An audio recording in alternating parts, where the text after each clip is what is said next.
Est-ce que je peux vous dire quelque chose de fort ici? C'est la différence même, évangéliste Myriam, qu'il y a entre le livre de Galates et le livre de Corinthiens. Quand vous lisez le livre des Corinthiens, les Corinthiens c'est une église pécheresse. 1 Corinthiens 5, il y a même un homme qui est tellement adultère, il allait coucher avec la femme de son père. 1 Corinthiens 5, verset 1. Il vivait dans le désordre. Par rapport au don spirituel, désordre.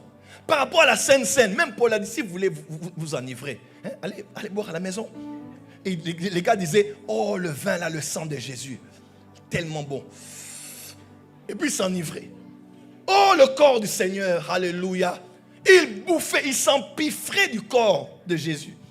Même Dieu dit, Paul dit, mais vous êtes comment comme ça? Qu'est-ce que vous avez comme problème?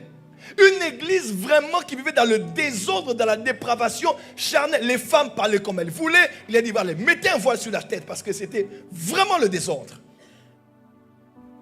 Mais regardez, Paul n'a pas été autant sévère avec eux qu'il a été avec ceux de Galates. Ceux de Galates, pour autant, ils étaient différents. Ils n'étaient pas dans la vie de péché comme les Corinthiens. Mais il a été plus tendre avec les Corinthiens qu'il ne l'a été avec les Galates. Aux Galates même, il dit que qui vous a envoûté, qui vous a ensorcelé, au point même où l'apôtre Paul a levé la voix sur l'apôtre Pierre. Il a été très dur avec Pierre. Vous savez pourquoi? Parce que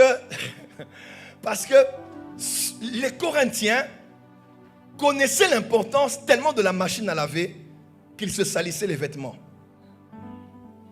Obéissance à Dieu, ils sont impitoyables. Quand quelqu'un même pêche, ils ne peuvent même pas croire que le sang de Jésus peut purifier ce genre de péché.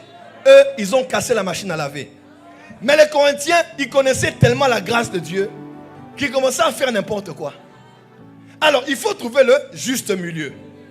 On ne peut pas être légaliste au point, est-ce qu'on doit pécher parce que là où le péché abonde, la grâce surabonde? Non.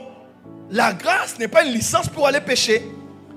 Au contraire, à cause de cette grâce-là, je ne peux pas pécher parce que son sang qui a été versé pour moi est tellement précieux que je ne peux pas faire de la peine à celui qui m'a tant aimé. En même temps, on ne peut pas vivre comme on le veut parce que le sang de Jésus est là. On ne peut pas aussi être extrêmement dur, pire même que la loi,